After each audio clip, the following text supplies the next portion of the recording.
I get him? Yeah! Ooh, maybe I can look this way?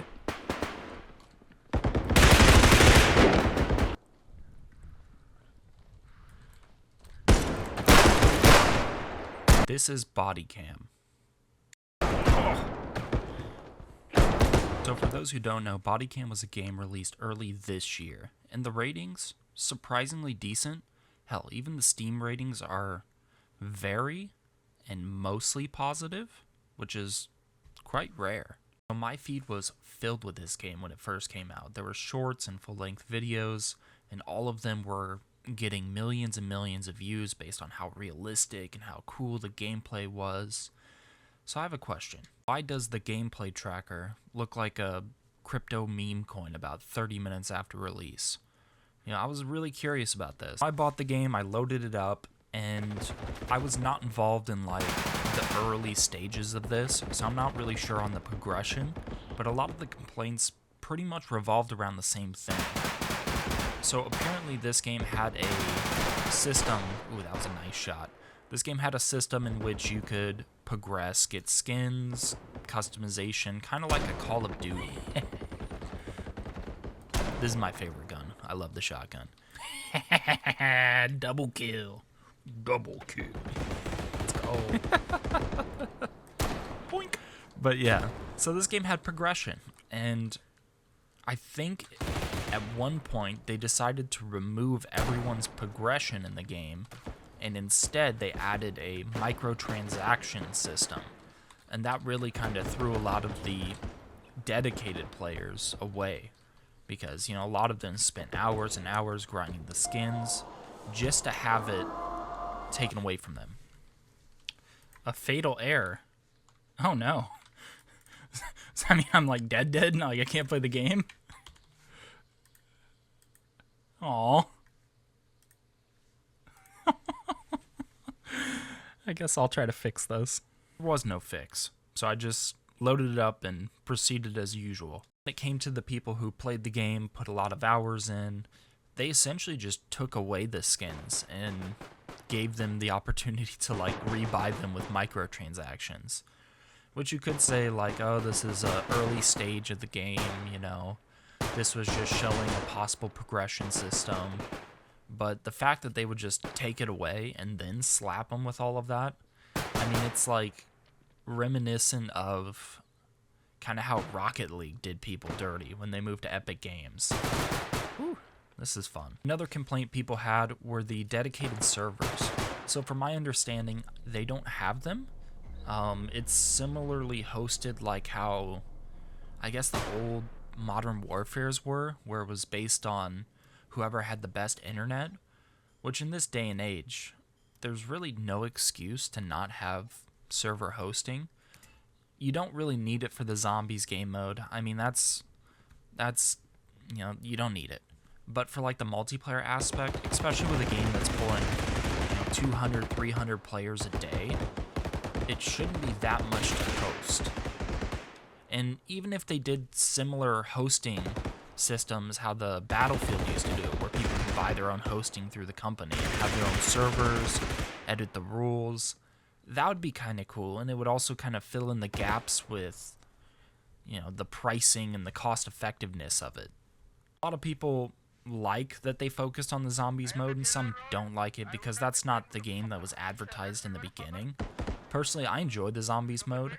I haven't played a lot. I'll post a full video on that.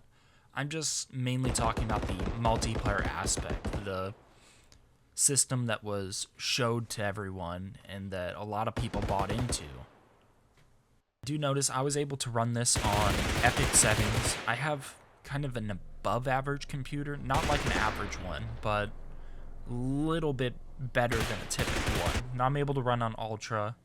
I heard some complaints from some people saying that it's very intensive on your gaming computers.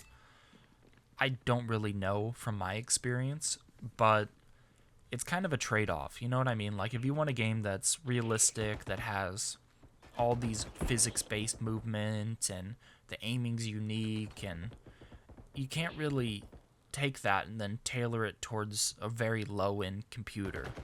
You know, I feel like this game and this whole genre is kind of taking advantage of that hyper realism, you know? It's not like I don't know, like another FPS game where you could just lower the settings a crap ton and just run around. The settings actually do matter. You know, the shadows, the aiming, the movement. Having high settings definitely gives a huge advantage in this game. Those who are curious, this kind of plays like, I don't know, like Rainbow Six Siege in a way, but with a little bit slower movement. Now, I've ran into some people who are just, you know, taking the realistic base that this game's kind of revolving around, and they're just sprinting and jumping around corners and doing 360s, which, I mean, that's the gaming community. You can't really, can't really fault them.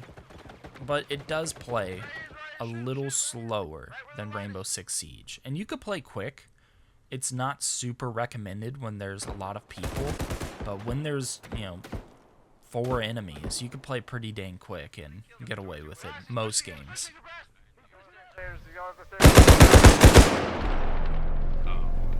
Ain't no fucking way you like it. You're fucking aimbotting, you little prick. It was just a little sample of the community that we're dealing with. It's kind of like an old, edgy Call of Duty community, which is, I don't know, it's kind of refreshing. I kind of miss some of it, but the game's fun. What surprises me about this game is that all the negative reviews are pretty much based around the same thing. It's based around them, he finally got me. It's based around them taking away those customizations and putting in microtransactions. And it almost feels like the company's kind of going low on funding or something like that, because as far as I know, there's 7 maps. There's, I don't know, like 3 game modes. And for me, they just kind of feel empty, you know? Like, you can go in, play, I don't know, like 3 or 4 hours of this, and then you're like semi-burnt out already. Very weird feeling, because the game's not bad. It's just, for some reason, I can't get attached to the game and how it plays and, the environment it gives, which is, it's such a weird feeling.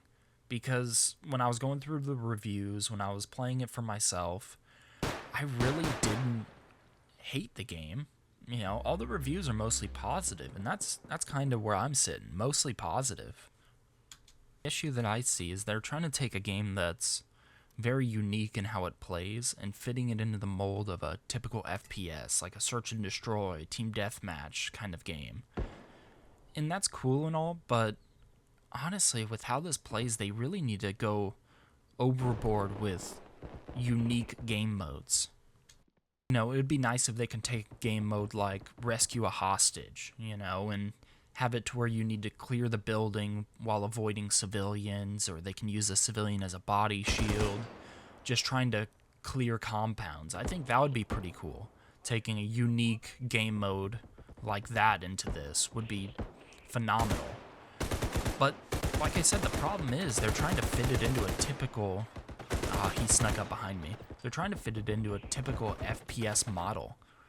And it doesn't really fit, because there's, no offense, there's games that have progression, there's games that have all the meat and potatoes around it, and this one is just the combat, and you can't get too far on just combat. You need regular updates, you need, things to kind of keep people attached to this genre, which is the hyper-realistic shooter. Again, after playing this for a day or two, it just felt empty. It really did. And I'm not just talking about the low player count. We can make jokes all day long about how, ooh, that was a good flick. No idea where that guy was. I mean, you can back on the low player count, and that's fine, but for the most part, you can get in a game with a handful of people and at least experience the game right now. It's not to the point where you're just sitting in an empty lobby, roaming around, shooting at mannequins. And they seem to have been focusing a lot on the zombies mode. I mean, they're not really... I just completely destroyed my own drone. The drones are kind of cool. The drones are cool, and the voice... I'm going off topic. The drones are cool, and the kind of voice communication is pretty unique, because it kind of echoes, and it's, location-based, proximity. Sorry, that's probably the best word for it. It's proximity-based, so it's kind of cool. It's a fun feel. I think I try peeking this guy and he just destroys me. Yeah. Oh, man. But there's good moments, bad moments. Instantly killed my drone again. I think with a few good updates, adding maps, offering dedicated servers that people can maybe purchase and run themselves, edit the rules, what guns are allowed, things like that. I think that would be very beneficial. Definitely adding new game modes, because the whole team deathmatch thing, it's kind of boring when there's no progression. Honestly, I would try to stay away from the microtransaction model when it comes to progression in this game, and only apply that to skins and customizations, but add some sort of weapon progression. Something that kind of keeps you going from game to game, trying to complete challenges. I think that would be much more beneficial in the long term instead of the microtransaction route. The big thing would be game modes. And I know they've been focusing on the zombies, and the zombies is really cool. I haven't put a lot of time into it, but just loading in for a few rounds, it's pretty damn fun. Not gonna lie. It's probably one of the best zombie survivals out there, just based on, like, the atmosphere. Like, you're running around with flashlights and all kinds of stuff, and it's pretty cool. I'm not gonna lie. But when it comes to multiplayer, game modes. They really need to add game modes. They need to find some sort of progression system. And I don't know. I mean, I feel like slowly this game will make a little bit of a comeback and hopefully, start releasing updates and everything like that. It just seems like they're in kind of a limbo stage. That's all I have today. This is just kind of 12 minutes of me just pandering. And it was really hard because I say this enough. I mean, the game's decent, but it just needs some solid work to attract an audience again. Anyway, thank you so much. We end up losing this. We come from a 4-0 kind of sweep all the way to getting 5 forward. So that's kind of depressing. But hey, if the shooter doesn't work out, they can make one hell of a drone simulator. Like, the drone flying is pretty fun, not gonna lie. Yeah, just pivot into FPV drone. FPV drone racing or something like that. What would you like to see in the game? Let me know down below. Appreciate it. Thanks for watching.